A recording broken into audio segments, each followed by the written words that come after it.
اعوذ باللہ من الشیطان الرجیم بسم اللہ الرحمن الرحیم والذین جاہدوا فینا لنہدینہم سبلنا صدق اللہ العلی العظیم۔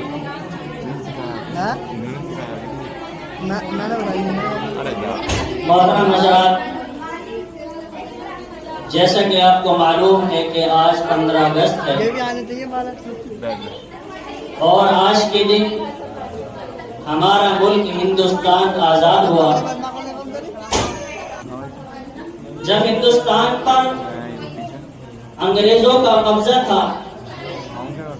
تو اس وقت علماء زبان حال سے شعر کہہ رہے تھے کہ باطل سے ڈرنے والے اے آسمان نہیں ہم، باطل سے ڈرنے والے اے آسمان نہیں ہم، 100 بار لے چکا ہے تو امتحان ہمارا۔ اور جب ملک ہمارا ہندوستان آزاد ہوا اور آزاد ہونے کے بعد جو ہمارے علماء اور بزرگوں نے قربانیاں دی، ان قربانیوں کو لوگوں نے بھلا دیا، تو ہمارے کچھ علماء زبان حال سے شعر پڑھ رہے تھے اور کہہ رہے تھے کہ پتا پتا بوٹا بوٹا حال ہمارا جانے ہے، کہ پتا پتا بوٹا بوٹا حال ہمارا جانے ہے، جانے نہ جانے گل نہ جانے باغ تو سارا جانے ہے۔ اس ملک کو آزاد کرنے کے لیے ہمارے علماء نے، ہمارے بزرگوں نے، ہمارے اکابرین اور ہمارے اسلاف نے جو قربانیاں دی ہیں ان کو بھلایا نہیں جا سکتا۔ ہمارے علماء کی وہ قربانیاں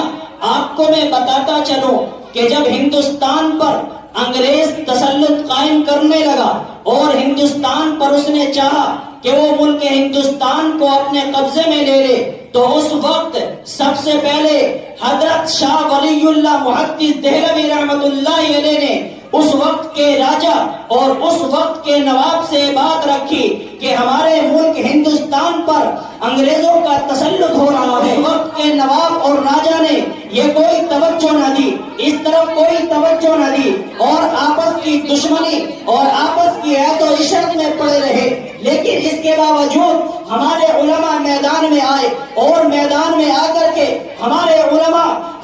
علماء نے انگریز کا مقابلہ کیا، اور انگریز کا مقابلہ کرنے کے لیے سب سے پہلے وہ مرد مجاہد حضرت ٹیپو سلطان شہید رحمت اللہ علیہ اس جنگ کے اندر آئے اور اس مقابلے کو لڑتے لڑتے شہید ہو گئے، اور یہ کہتے کہتے شہید ہو گئے کہ شیر کی ایک لمحے